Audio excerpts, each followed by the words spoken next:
Это декорация главного здания Казанского императорского университета, который был основан в 1804 году. При университете появились общества различные, и вот членами одного из них, общества истории, археологии и этнографии, были татарские просветители. Слева Шигабудин Маржани, наш первый татарский историк, можно сказать. Здесь представлена хрустальная его печать, изготовленная в Турции. Ну и вот фотографии Шигабуддина Маржани.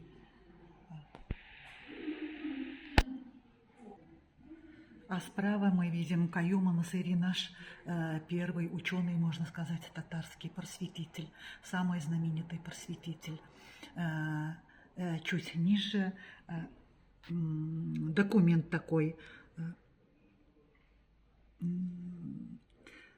где написано о том, что Каюм Насыри является членом общества археологии, истории и этнографии.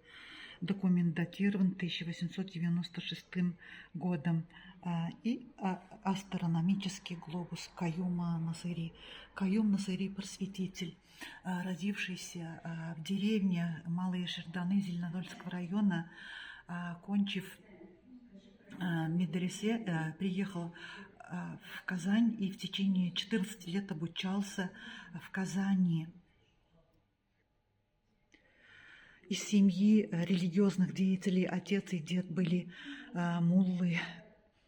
И, конечно же, его отец оказал большое влияние на маленького Каюма. Как мальчик из маленькой деревни Шерданы, да, стал таким известным ученым, уважаемым ученым. Кроме отца, на него, конечно же, повлияли и события, и то, что его окружало в Казани. После окончания медресе он знакомится с христианскими просветителями русскими и по их просьбе начинает преподавать в духовном училище татарский язык, потом в духовной семинарии, за что, конечно же, не взлюбила консервативная часть татар, обзывали его Урус-Каюн, но он не остановился. Он преподает русский язык татарам Шакирдам.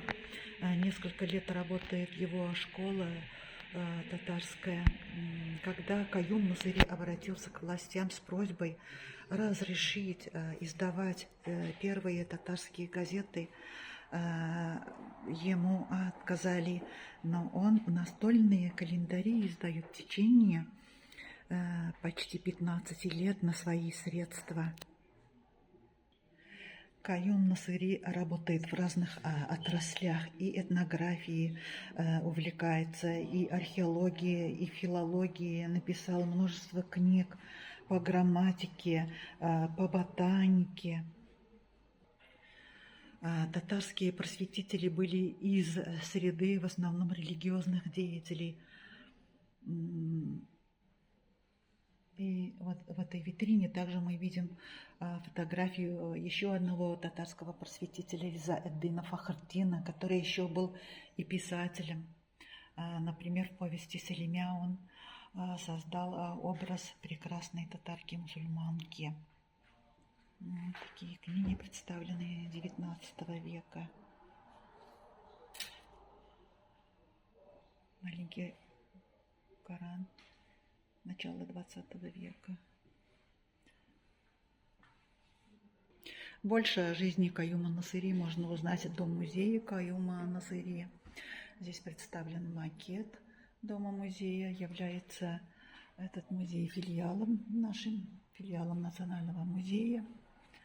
В этом доме некоторое время он проживал у своих родственников.